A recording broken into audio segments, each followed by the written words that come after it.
దేవుడు అసలు మానవుడు ఎందుకు అయ్యాడంటే,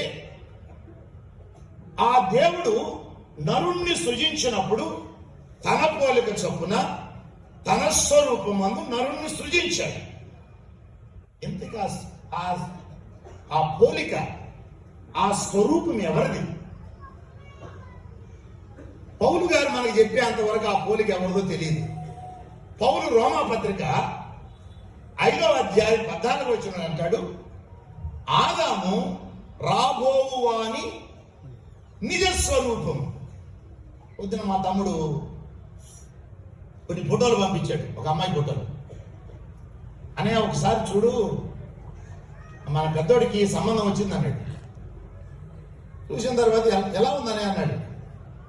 నాకు బాగా అనిపిస్తుంది, పిల్లోడికి ఎలా ఉంటుందో ఒకసారి చూపించాలి. ముందు నువ్వు అంటే వాడు నువ్వు అంటాడు అంటాను. నేను అనేది నేను అనేది పెళ్లి చేసుకునేది ఎవరు?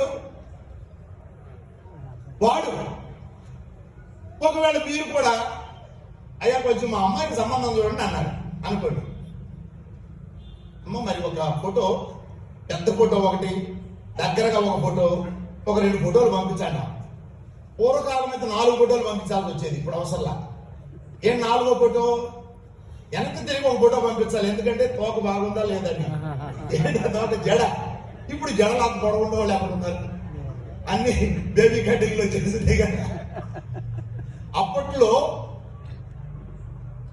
నేను పల్లెటూరు పుట్టి పెరిగాను. బర్త్డేకి ఇక్కడ ఇది పెట్టి, దాన్ని ఏమంటారు, మొగల రేపులతో పెద్ద జడేసి అర్థం దాకా నిలబడి 2 ఫోటోలు తీసేవాడు, ఒకటి. అమ్మాయి ఎలా ఉంది? సరే మీరు ఒక ఫోటో ఇచ్చారు మీ అమ్మాయిది.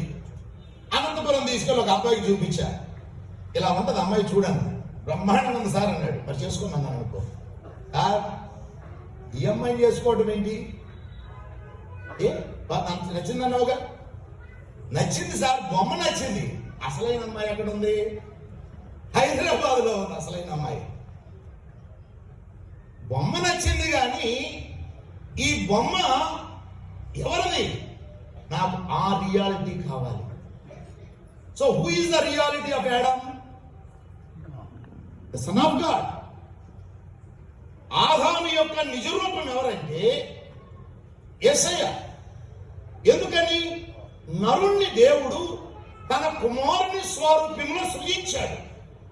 The real. అందుకే యేసయ్య అంటాడు, I am the truth. Truth అనే పదం యొక్క ఉద్దేశం ఏంటంటే I am the reality. What is the reality? I am the reality of God.